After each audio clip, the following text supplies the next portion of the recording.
오늘 주신 하나님의 말씀은 잠언 28장 25절의 말씀과 야고보서 4장 1절에서 10절까지의 말씀입니다.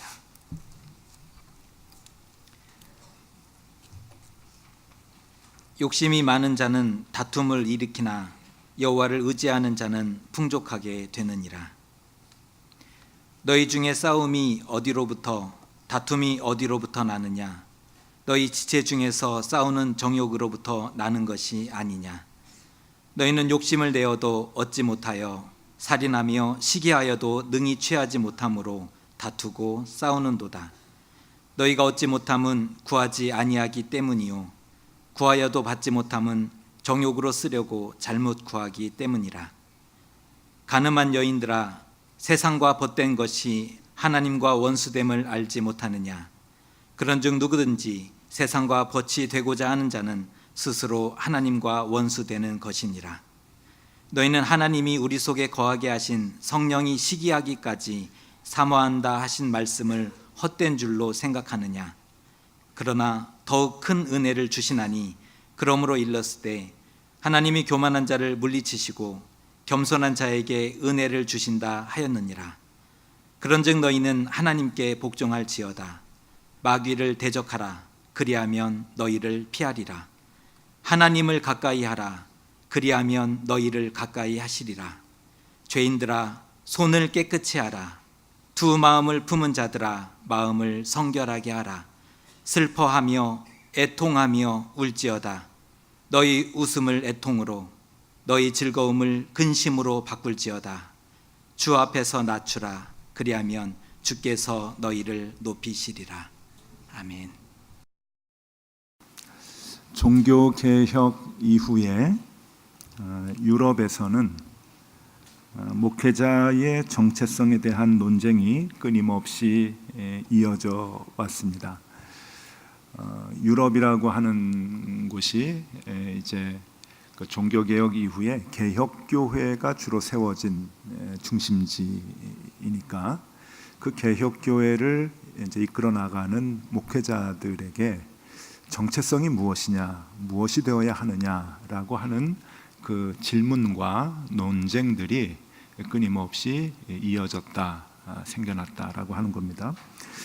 그 이슈는 20세기 들면서 그 논쟁이 유럽과 북미 지역에 더 크게 이제 불거지게 되었습니다.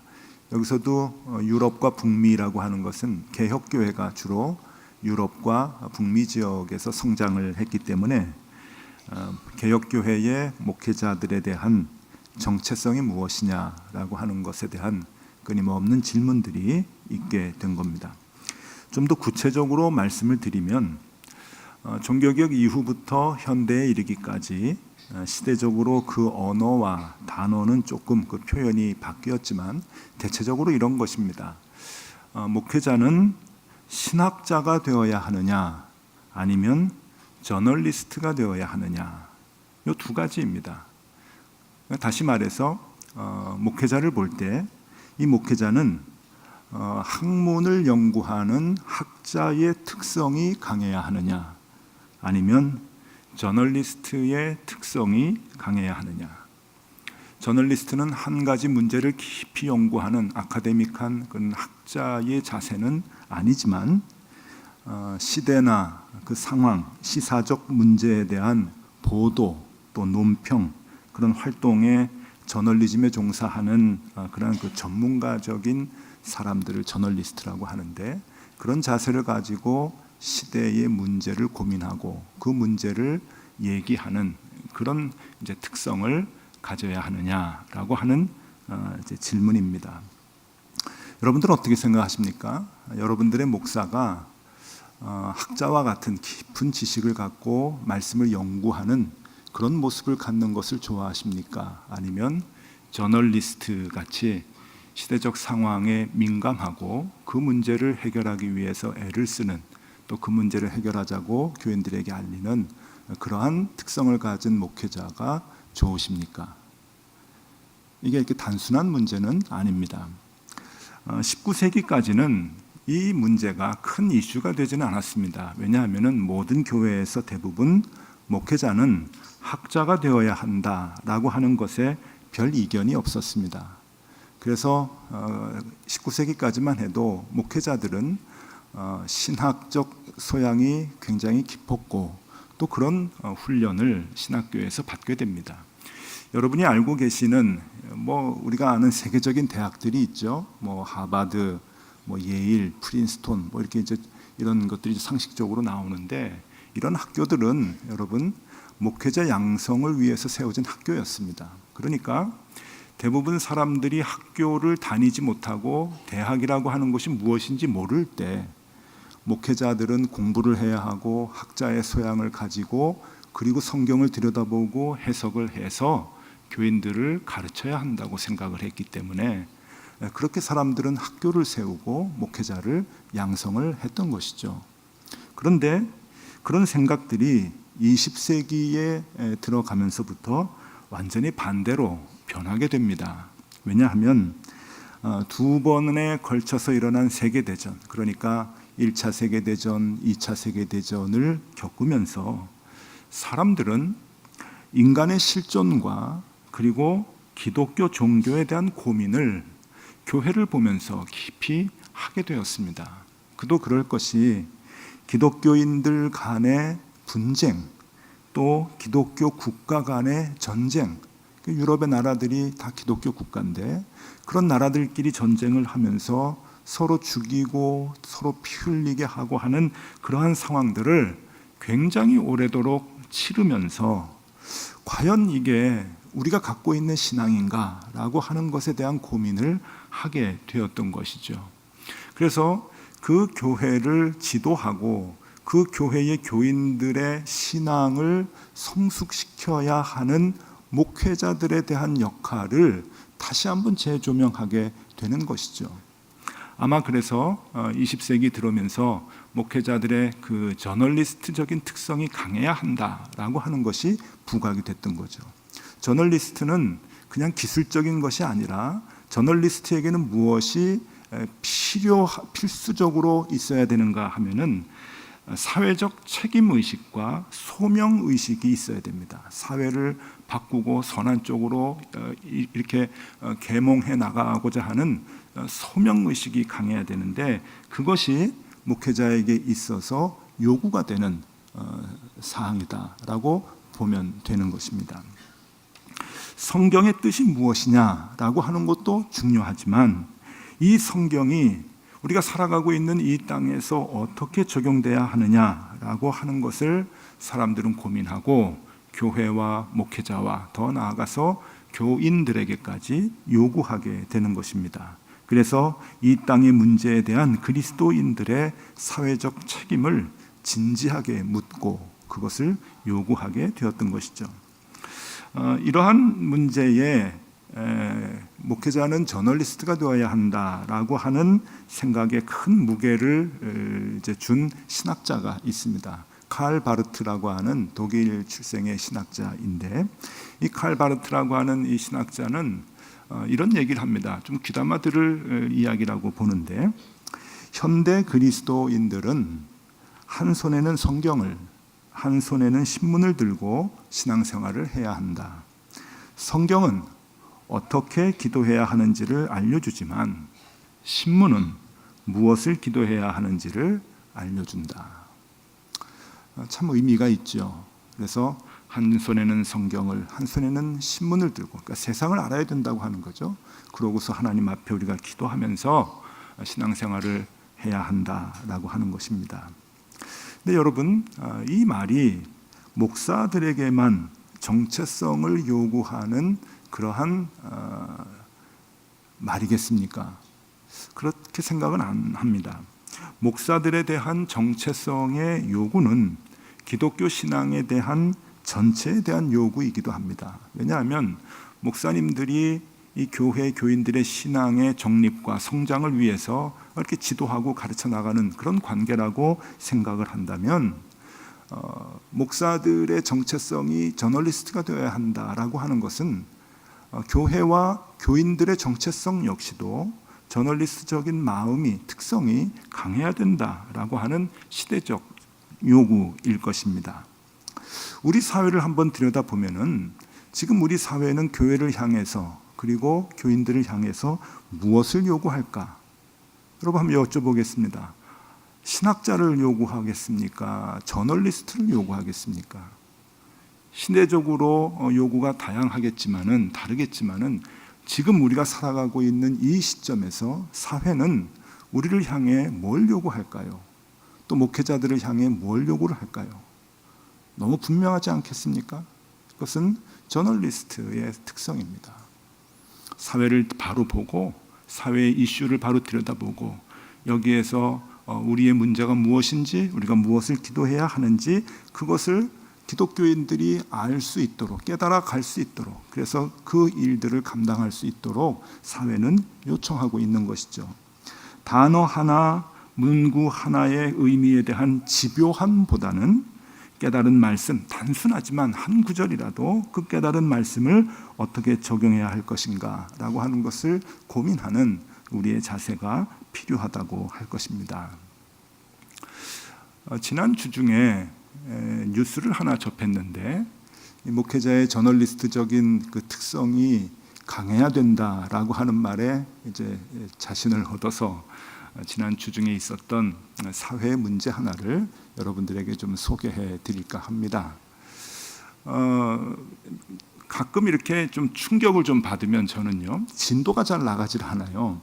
그러니까 제가 해야 할 일들이 주중에 이렇게 쭉 이렇게 있게 되는데 무슨 충격적인 사건이나 상황들이 이렇게 있게 되면은 머리가 그냥 하얘져 가지고 그 뒤에 이렇게 뭘 해야 좋을지 잘 모르고 좀 마음이 아프고 이제 그런 게 있는데 그렇게 자주 있지는 않습니다. 근데 지난 주 중에 뉴스를 보면서 그런 사건을 하나 이제 느끼게 되었는데 그것은 지난 화요일 그러니까 5일입니다. 9월 5일 강서구에서 강서 지역의 공립특수학교 신설을 위한 2차 주민 토론회가 있었는데 그 토론회가 파행이 됐던 거예요. 지난 7월에도 1차 토론회가 있었는데 토론회가 파행이 됐는데 2차 또 아주 엉망이 돼버리고 만 그러한 그 소식이 뉴스를 통해서 전해졌습니다. 이유인즉슨 장애의 아이를 위해서 학교를 건립하려고 추진을 해왔는데 주민들의 거센 반대가 있는 거예요. 주민들이 왜 반대하겠습니까? 그것은 혐오시설이 동네에 들어오면 집값이 떨어진다고 하는 것이죠. 표면적인 이유는 그 학교를 세우려고 하는 부지에 한방병원이 들어와야 된다라고 하는 뭐 여러 가지 이유를 이렇게 대고 있지만 결국은 혐오시설이기 때문에 집값이 하락이 된다 하는 이유이죠. 그래서 많이 반대를 해서 생각보다 참 제가 충격을 좀 많이 받았습니다.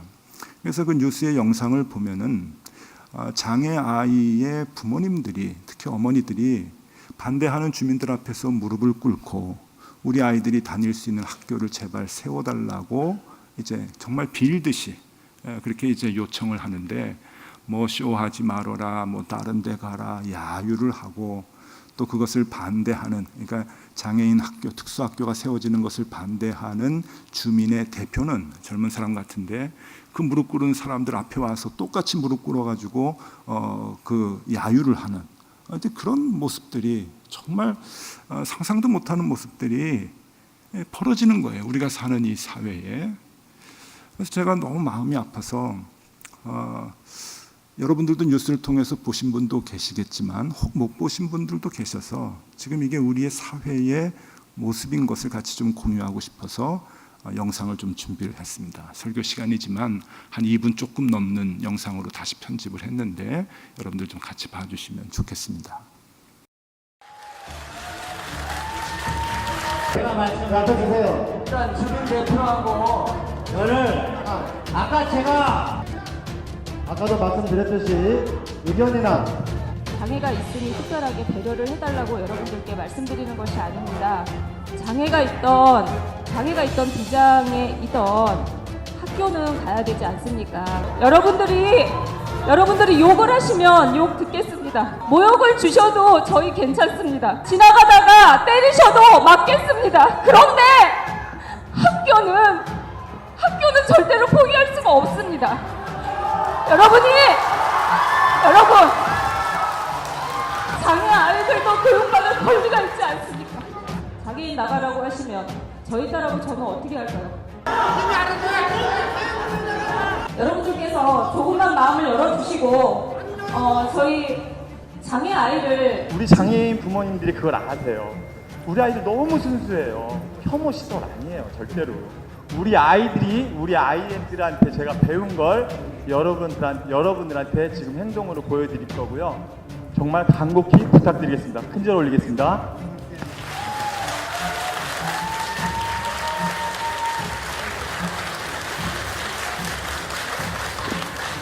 토론을 이어가지만 결론은 나지 않는 것 같습니다.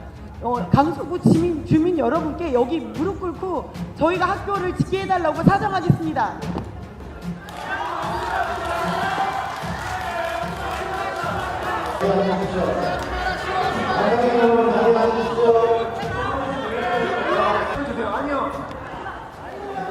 아니요, 지금 손 드셨으니까.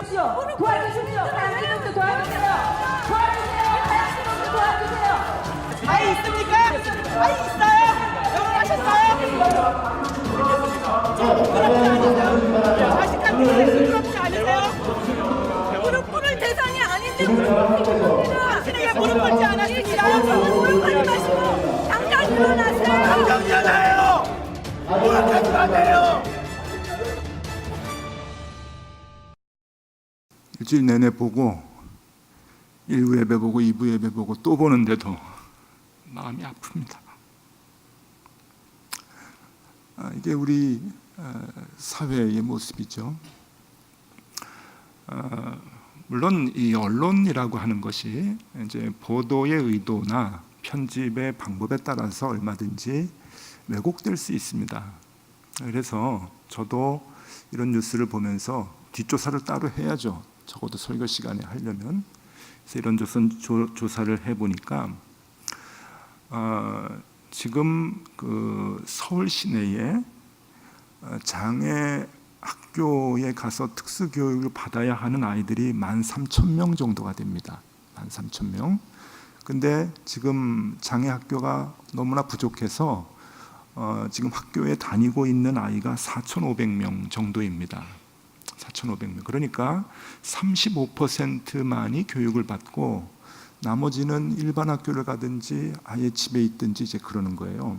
근데 이 4,500명의 아이들도 학교가 집 근처에 있질 않아서 대부분 통학 시간이 1시간 반에서 2시간 정도가 걸린답니다. 그러니까 2시간 걸리면 왕복 4시간을 학교를 이렇게 다니는 거예요. 그러니까 이제 많이 생겨야 됩니다. 더 많이 생겨야 돼요. 지금 2013년에 지금 이 추진하려고 하는 이 학교는 140명을 수용하는 학교인데도 지금 4년째 파행이 되고 있는 거예요. 진도가 나가지 않고 있는 거죠. 주민들이 이렇게 이제 반대를 하는데 맨 마지막에 이제 그 대표로 이제 얘기를 하다가 무릎을 꿇겠습니다 하고 꿇었던 그 어머니는 장모 씨인데 이분은 아이가 그 지적 장애 1급인 아이를 갖고 있는데 이 아이가 이제 다 성장을 했습니다. 일반 고등학교를 다녀서 힘들게 올해 졸업을 했는데 그러니까 이 부모님에게는 이 학교가 세워져도 자녀들이 혜택을 받지 못해요. 다 졸업을 했으니까. 그런데 그럼에도 불구하고 다른 아이들을 위해서 학교 설립을 위해서 지금 애를 쓰고 눈물을 흘리고 무릎을 꿇고 이제 그러는데 지금 서울시는 15년간 공립특수학교를 한 곳도 신설하지 못했답니다.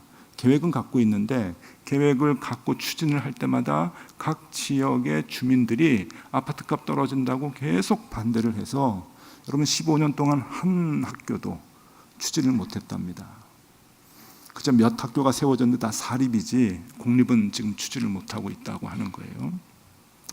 제가 말씀드리려고 하는 것은 이런 사건이 있다라고 하는 것이 아니라 얼마 전에 제가 당사자로부터 직접 들은 이야기가 자꾸 오버랩이 돼서 그렇습니다. 지난번에 우리 부흥 어게인을 하면서 홍정길 목사님 모시고 귀한 은혜의 말씀을 나눴죠. 저는 개인적으로 굉장히 좋은 시간이었습니다. 그 어른을 가까이서 뵈면서 많은 목회적인 이야기들을 직접 들을 수가 있었는데 그 기회가 흔치 않은데 참 저한테는 좋았어요. 하루 식사를 하면서 목사님께 여쭙습니다. 목사님, 평생 훌륭하게 목회를 잘 해오신 것 같은데 어려운 점은 없으셨는가 여쭤봤더니 어려운 점이 왜 없었겠느냐고 얘기를 하시는데, 제일 어려웠던 점 중에 하나가 미랄 학교라고 하는 특수 학교를 교회에서 세울 때, 그때가 제일 어려웠다고 합니다. 강남구 일원동, 그러니까 삼성 서울병원 맞은편에 장애인 특수학교인 미랄 학교를 홍정일 목사님이 예전에 세우셨는데, 그 세울 때 주민들의 거센 반대에 봉착했다는 거예요. 근데 그냥 피켓 들고 와서 안 돼 막 들어놓고 이런 차원이 아니고 법적으로 재산 손실에 대한 손해배상 청구를 해왔답니다. 법원에 소송을 낸 거예요. 그래서 목사님이 법원에 다니면서 재판을 이제 받았는데 결국은 이제 승소를 했는데 그 과정이 너무 아팠다는 거예요. 왜냐하면은 그 재판을 이끌었던 주민 대표가 강남에 있는 모 교회, 이름만 대면 다 알만한 모 교회의 장로님과 권사님이셨답니다. 그래서 목회를 하면서 큰 이렇게 아픔이 그때 한번 있으셨다고 이제 그래요. 여러분, 전 이제 뉴스를 보면서도 제가 그래서 그 말씀 드린 지가 며칠 안 됐는데 이제 오버랩이 되는 거예요. 오버랩이 되면서 저기 모인 저 많은 강서구 주민들 중에, 반대하는 주민들 중에도 분명히 집사님들 계실 텐데, 교회 다니는 분들이 계실 텐데, 한 분도 없지는 않을 텐데 어떻게 저럴 수가 있는가. 물론 논리는 다양할 수 있어요. 한방병원이 들어와야 돼. 강서구가 허준의 거리라면서요. 그래가지고 허준의 지역이라 그래가지고 한방병원이 들어와야 된다. 뭘 어떻게 해야 된다. 무슨 논리는 얘기 못 하겠습니까? 그렇지만 여러분, 장애 아이들이 공부할 수 있는 학교를 우리 동네에 세워야 한다는 그 명분을 넘어설 수는 없잖아요. 그것을 넘어서면서까지 반대할 수 있는 명분은 없습니다. 적어도 성경상으로는 없습니다. 성경상으로는 없어요. 우선해야 되는 거죠. 그런데 우리들은 그렇지 않아요. 교회를 다니든 안 다니든 집값이 우선이죠. 내 아파트가 우상입니다. 우상. 집값이 우상이에요. 그래서 교회에서는 아무리 신앙이 좋고 장로님이다, 권사님이다, 집사님이다 해도, 목사까지 해도 손해보는 일에 대해서는 용납이 안 되는 거예요. 한치도 물러서지 않는 거죠. 그런 이기적인 마음이 우리에게 있습니다. 그래서 한국의 기독교인들의 신앙을 한마디로 뭐라고 할 수 있느냐라고 저한테 물어본다면 오늘 설교 제목이 그 답입니다. 신실하고 깨끗한 정욕. 신실하고 깨끗한 정욕. 여러분, 얼마 전에도 제가 말씀드렸는데 조합이 전혀 되지 않는 문구들이 있다 그랬죠. 따끈따끈한 아이스크림. 이건 안 어울리는 거예요. 이게 성립이 안 되는 조합입니다. 마찬가지로 신실하고 깨끗한 정욕, 조화가 안 돼요. 조합이 될 수가 없는 단어인데 이게 우리 기독교인들의 모습이에요. 한국 교회 신앙인들의, 교회 다니는 신앙인들의 모습을 뭐라고 얘기할 수 있느냐? 신실하고 깨끗한 정욕. 신실합니다. 깨끗합니다. 예배도 열심히 드리고 하나님께 간구하는 것도 열심히 하고 헌금 생활 잘 합니다. 근데 모든 것이 다 결론이 뭐로 갑니까? 정욕을 채우는 거죠. 정욕. 나의 욕심을 채우고 나의 욕심을 이루고자 하는 그 베이스에서 오는 신실함, 거기에서 오는 열정, 거기에서 오는 봉사, 거기에서 오는 간구, 이런 것들이 우리의 모습 속에 꽉 차 있는 거예요. 이번 주 중에 야고보서를 우리가 보고 있는데 자꾸만 이 말씀이 집중이 됩니다. 야고보서 4장 1절에서 3절을 읽어드립니다. 너희 중에 싸움이 어디서부터, 다툼이 어디로부터 나느냐? 너희 지체 중에서 싸우는 정욕으로부터 나는 것이 아니냐? 너희는 욕심을 내어도 얻지 못하여 살인하며 시기하여도 능히 취하지 못함으로 다투고 싸우는도다. 너희가 얻지 못함은 구하지 아니하기 때문이요 구하여도 받지 못하면 정욕으로 쓰려고 잘못 구하기 때문이라. 예전이나 지금이나 신앙인들 가운데서도 정욕의 마음이 꽉 차서 그 정욕을 이루기 위해서 하나님께 기도하고 간구하는 신앙생활하는 사람들이 있었어요. 그런데 야고보 사도는 분명히 우리에게 얘기합니다. 그것은 하나님과 원수가 되는 일이다. 여러분, 성경에서 하나님과 원수가 되는 일이라고 하는 것을 교인들에게 얘기하는 예가 거진 없어요. 이거 굉장히 심한 표현입니다. 점잖은 표현이 아니에요. 근데 지금 그 얘기를 하고 있어요. 야고보서 4장 4절에 가늠한 여인들아, 세상과 벗된 것이 하나님과 원수됨을 알지 못하느냐. 그런즉 누구든지 세상과 벗이 되고자 하는 자는 스스로 하나님과 원수가 되는 것이니라. 하나님의 진노 중에 있는 거예요. 하나님과 자꾸 원수가 되니까 하나님의 진노가 있으신 거죠. 교회 안에 있으면서도 우리의 마음은 언제나 세상과 벗이 되는 거예요. 왜? 우리의 마음은 정욕으로 꽉 차 있기 때문에 그 정욕을 이루기 위해서, 나의 욕심을 이루기 위해서 우리가 교회를 다니고 하나님을 의지하고 그렇게 생활하고 있기 때문에 하나님께서는 책망하시는 거죠. 그건 나와 원수가 되는 것이다.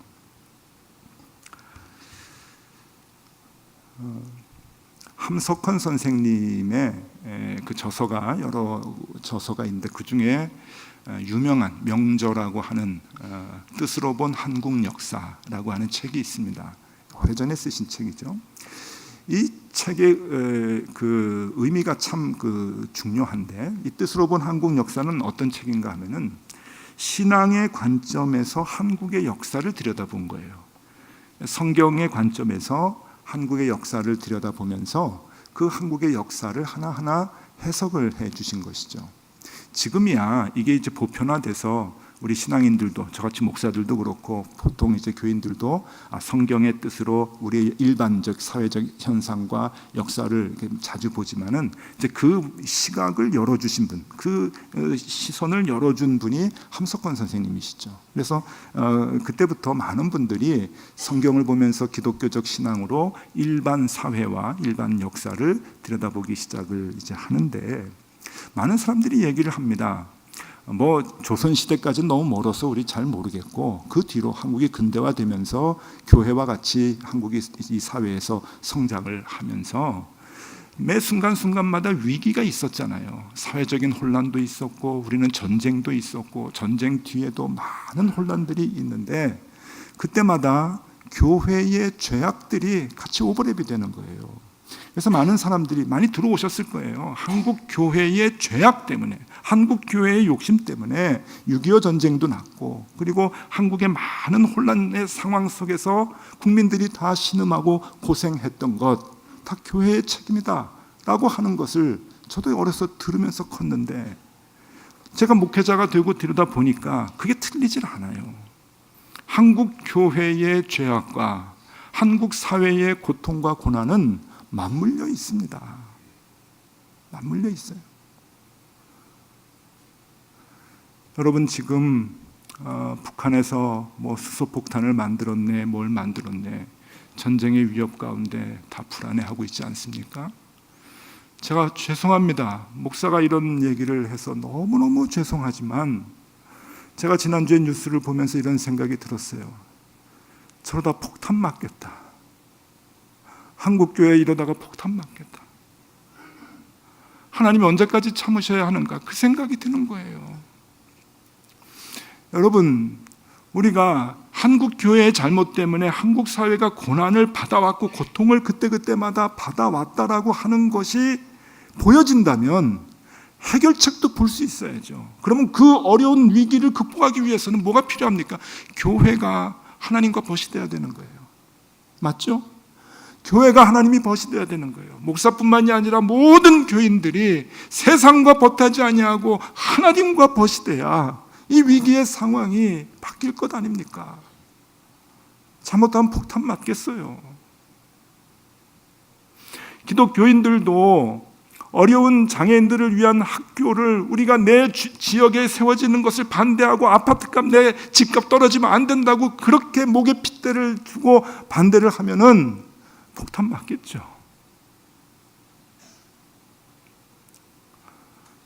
역사적으로 폭탄을 맞은 사건들이 많습니다.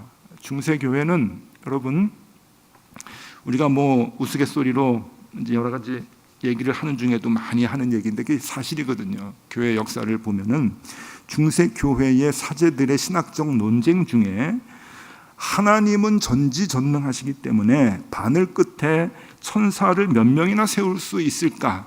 그거 가지고 싸우면서 논쟁을 했습니다. 신학적으로 논문들을 씁니다. 그거 가지고. 그러다가 망했죠. 러시아 정교회가 멸망을 했는데 그때 러시아 교회 안에서는 정교회 안에서는 주교가 축도를 할 때 손가락을 펴는 것이 좋으냐 오므리는 것이 좋으냐라고 하는 것 때문에 신학적 논쟁을 했어요. 펴면은 어떻고 오므리면 어떻습니까? 오므리면 뭐 더 많이 나갑니까 이게? 예? 이거 뭐 위성 안테나 같이 반사하는 건가요? 이게 아니잖아요.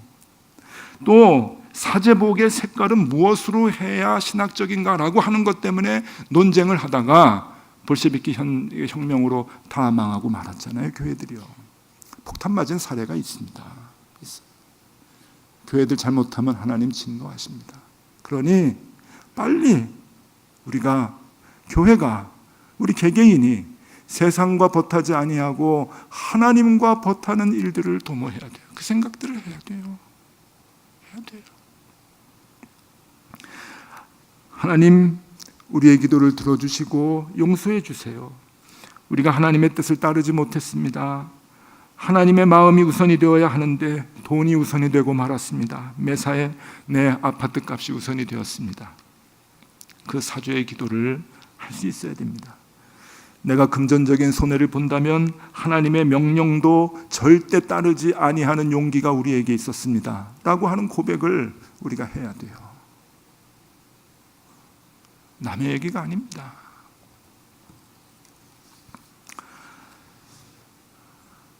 옛날부터 사람 됨됨이를 볼 때 많이 쓰는 기준이 있었습니다. 아마 많이 들어보셨을 텐데 신언서판 이게 이제 기준입니다. 그러니까 아주 고위 이제 그 공직자들이나 사람들을 뽑을 때 기준이 되는 거죠. 신언서판 네 가지인데 신이 뭐냐 몸신자입니다. 그러니까 신수가 훤하다 이제 그러는 거죠. 외모가 좋아야 돼요. 일단 외모를 보고 그다음에 말을 잘해야 됩니다. 언변이 좋아야 되고 그다음에 공부를 많이 해야 돼. 책을 많이 보고 글을 잘 써야 되는 거고 판단력이 좋아야 된다라고 하는 거죠. 그래서 옛날 어른들이 이 신언서판 많이 얘기를 합니다. 그리고 실제적으로 중요한 사람들을 뽑고 중용을 시킬 때 그 기준으로 사람들을 많이 판단을 하죠. 근데 이 신언서판은 중국 당나라 때 만들어진 기준입니다. 당나라 때 젊은이들을 등용하고 젊은이들을 이제 뽑을 때 기준으로 삼았다는 거예요. 신수를 보고 언변을 보고 그 다음에 공부한 것을 보고 그 다음에 판단력을 보고 그런 거죠. 공부를 많이 하면 판단력이 좋다고 여긴 거죠. 여러분 지금 신언서판의 그 기준으로 사람을 뽑기도 하지만 그건 좀 이렇게 유식하고 높은 사람들이 하는 거고 시장에서 돌아다니는 장돌뱅이 같은 그냥 서민들은 뭐라고 얘기하냐면은 그 사람 알아보려면은 그 사람이 시간을 어떻게 쓰는지 돈을 어떻게 쓰는지 알아보면 돼. 이제 그렇게 얘기를 하죠. 오히려 우리들에게 그게 더 익숙할 거예요. 그렇게 사람을 판단하는 것이. 한번 여쭤보겠습니다. 하나님은 지금 우리들을 판단하실 때 신언서판으로 하실까요? 저 친구가 시간과 돈을 어디에다가 마음을 두고 쓰느냐 거기에 판단을 하실까요? 답은 너무 뻔할 것 같아요. 후자겠죠. 우리가 교회면 교회 또 개인이면 개인이 하나님 앞에서 하나님이 주신 시간과 하나님이 주신 여러 가지 은혜의 것들을 가지고 우리가 무슨 생각을 가지고 어떤 관심을 가지고 그것들을 사용하느냐에 따라서 하나님이 우리를 판단하시지 않겠습니까?